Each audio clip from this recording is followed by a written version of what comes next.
Stay tuned. Coming up, we explore valuable situational awareness lessons from a tragic incident that occurred on June 2nd, 2011, when the San Francisco Fire Department suffered a tragic loss of 2 firefighters at 133 Berkeley Way.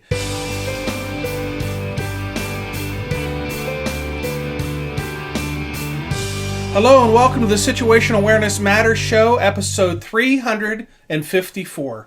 I'm your host, Rich Gassaway. The purpose of this show is to improve situational awareness and decision-making for individuals and teams who work in high-risk, high-consequence, time-compressed environments with changing conditions. The SA Matters mission is simple. We want to help you see the bad things coming in time to prevent bad outcomes. Today's feature segment is sponsored by Gassaway Virtual Training.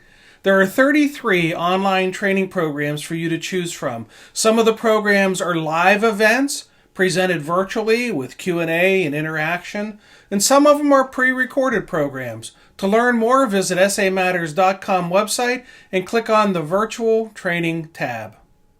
Okay, let's jump into today's feature segment as we explore valuable situational awareness lessons from a tragic incident that occurred on June 2nd, 2011, when the San Francisco Fire Department suffered a tragic loss of 2 firefighters at 133 Berkeley Way.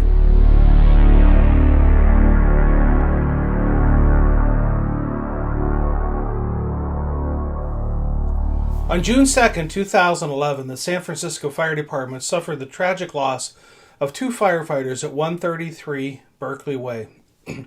The department conducted an internal review of the incident and issued a 156-page report on their findings. Many of the lessons relate to situational awareness, and it is from that perspective that I would like to share my assessment on several of their findings. I dedicate this episode to the lives of Lieutenant Vincent Perez and firefighter paramedic Anthony M. Valerio.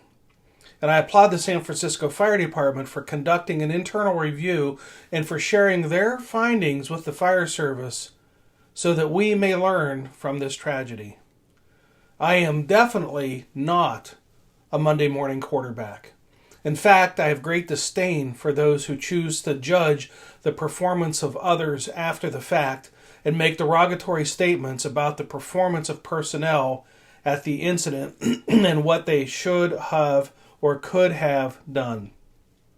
I've written over 400 articles on the Situational Awareness Matters website and support the advice that I'm going to offer here. Thus, I can say with confidence my advice is not specific to San Francisco Fire Department and this incident. Rather, the advice is generic and can be applied broadly across all emergency service organizations. There are 25 recommendations contained in the report. For the sake of brevity, I'm only going to address 5 of them here.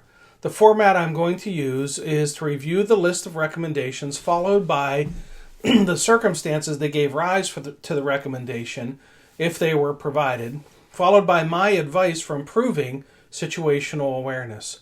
I hope you find this format helpful. Report recommendation number 1. Incident commanders should ensure that when a company and or personnel have not responded to several radio attempts, immediate steps should be taken to deploy resources to locate the company/personnel. Engine 26 was called via radio multiple times with no response. At one time, the incident commander thought Engine 26 responded, however, that could not be verified. The safety investigation team, after carefully reviewing audio tapes, discovered that it was Battalion 6 looking for Engine 26. The Incident Command System Manual, Section 2-6, states should a situation occur where a later arriving company or chief officer cannot locate or communicate with command after several radio attempts, they will assume and announce their assumption of command and initiate whatever actions are necessary to confirm the safety of the missing crew. My advice is accountability is foundational to situational awareness. Knowing your crew's size, quality, location, actions, and progress at all times are important to the development and maintaining of command situational awareness.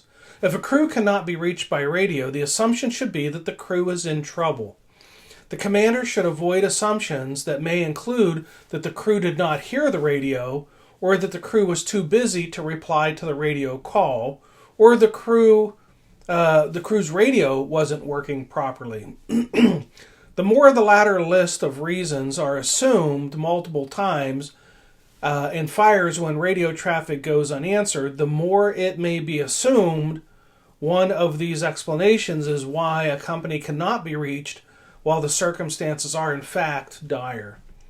To develop and maintain command-level situational awareness, the person in charge should be in a fixed location, hands-off from task duties, and located remotely enough to see the big picture clues and cues. A company officer or chief officer involved in task-level activities can develop and maintain task-level situational awareness, but cannot develop and maintain incident-wide situational awareness. Report recommendation number 2. The incident support specialist shall initiate an incident command worksheet immediately and begin to track all resources. An accurate, complete fireground incident command worksheet should assist in the transfer of command. The investigation found that the initial incident support specialist incident command worksheet did not have the locations and assignments of all assigned resources. So my advice is an incident worksheet plays a critical role in developing and maintaining situational awareness. Specifically, the worksheet helps manage memory, and memory is extremely fragile under stress. The amount of information that you can take in, process, and recall is very limited and decreases as a result of stress. Writing important information down helps the commander manage and have ready access to that information. If the information is not written down, it can be extremely challenging for the commander or their aide to reconstruct it later as the incident becomes more complex and more stressful. This fact was validated during my research on situational awareness, where numerous commanders told me if they did not use a worksheet right from the beginning, they fell behind and never got caught back up. Look at how your department uses worksheets now to help manage information. If you have worksheets but do not use them regularly, consider using them because you may be vulnerable to have the same thing happen in a situation of your own. If you only use worksheets for big incidents, you may also be vulnerable when incidents start out small and then progress to be bigger incidents. Report recommendation number 3. All companies operating on the incident scene must keep the incident commander updated when changing from one location to another. The tracking resources for the San Francisco Fire Department Incident Command Worksheet must ensure this information is documented. For example, Engine 65 moved from the second floor up to the third floor. Battalion 9, which was fire attack, changed the point of entry for a fire attack from interior stairs to making entry from the Bravo side. This was not reflected on the Incident Command Worksheet.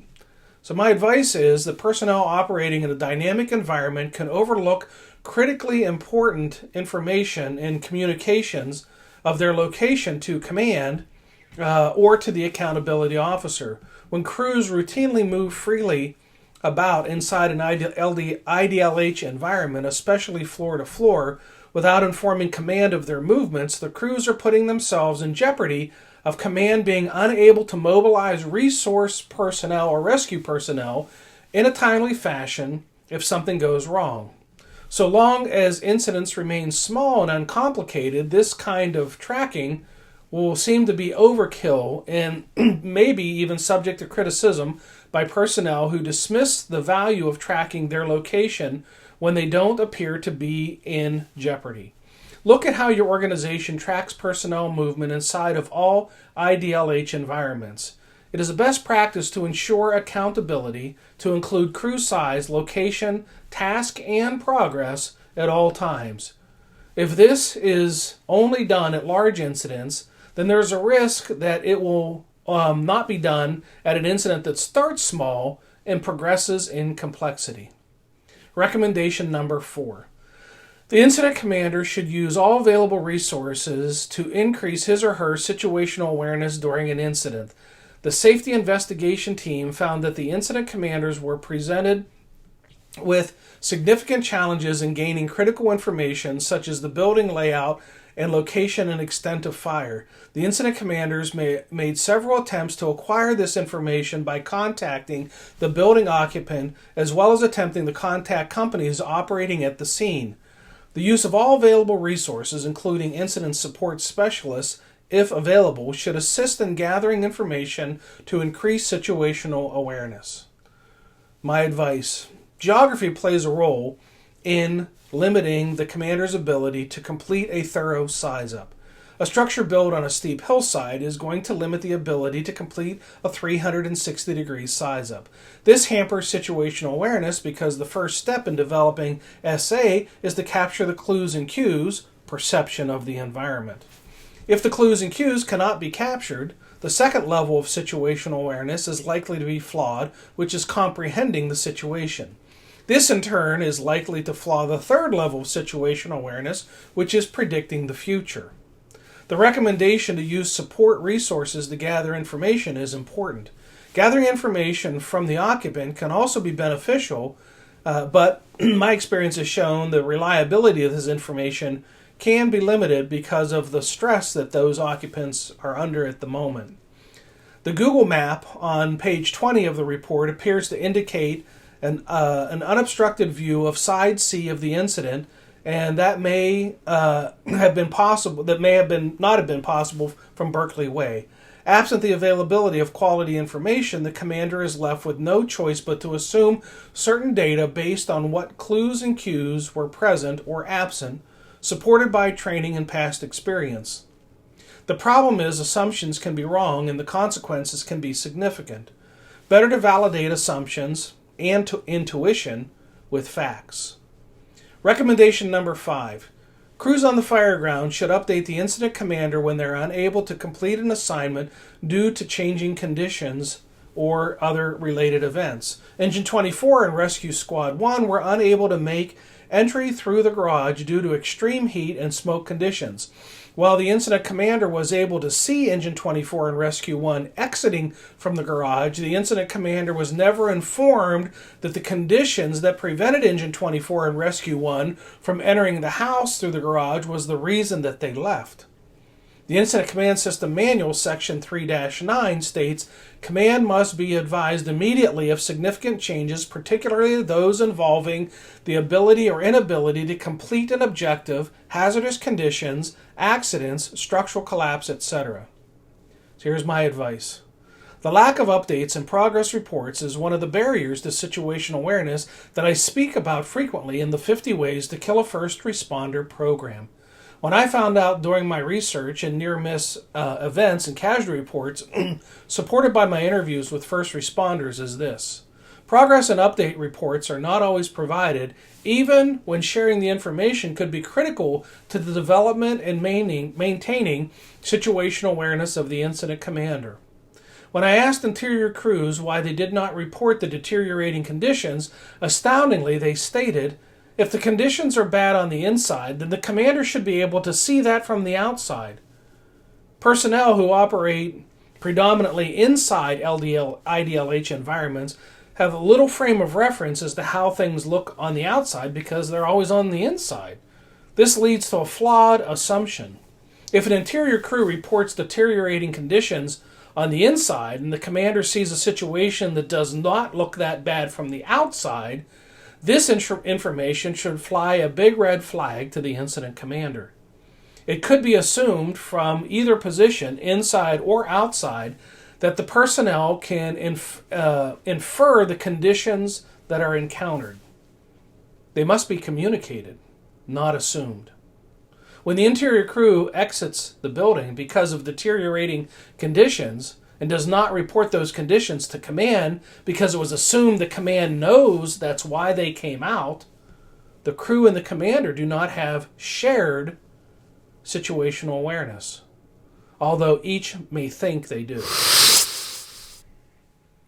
Since 2007, SA Matters instructors have helped more than 1,200 organizations and 87,000 individuals improve high-risk decision-making, including first responders, industrial workers, military personnel, business leaders, medical professionals, utility workers, highway workers, aviation workers, oil refinery operators, and more. If you or someone you care about works in a high-risk, high-consequence, time-compressed decision-making environment, then we're here to help to improve their safety and survival and to help them to accomplish the most important mission of all, and that is to go home to the ones who love them. Since the start of the pandemic, I've had some amazing opportunities to present my programs on a virtual platform for groups ranging in size from 6 to 400. With recorded playbacks being viewed by more than 22,000 responders. Here's hoping the new year and the introduction of the COVID vaccine will reduce the number of cases and return us back to some form of normalcy for live in-person training. As you'll see from the list of upcoming events, things are starting to look up. On January 6th, I'll be facilitating the Minnesota Virtual Training Series. This program will feature Steve Przborowski talking about courage under fire leadership. On January 13th, I'll be presenting Flawed Situational Awareness Lightning Round program for the International Association of Fire Chiefs Volunteer and Combination Officer Section Virtual Symposium in the Sun.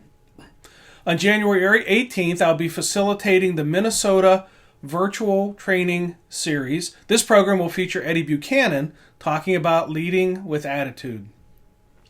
On January 19th, I'll be presenting a virtual situational awareness barriers program for Connecticut OSHA.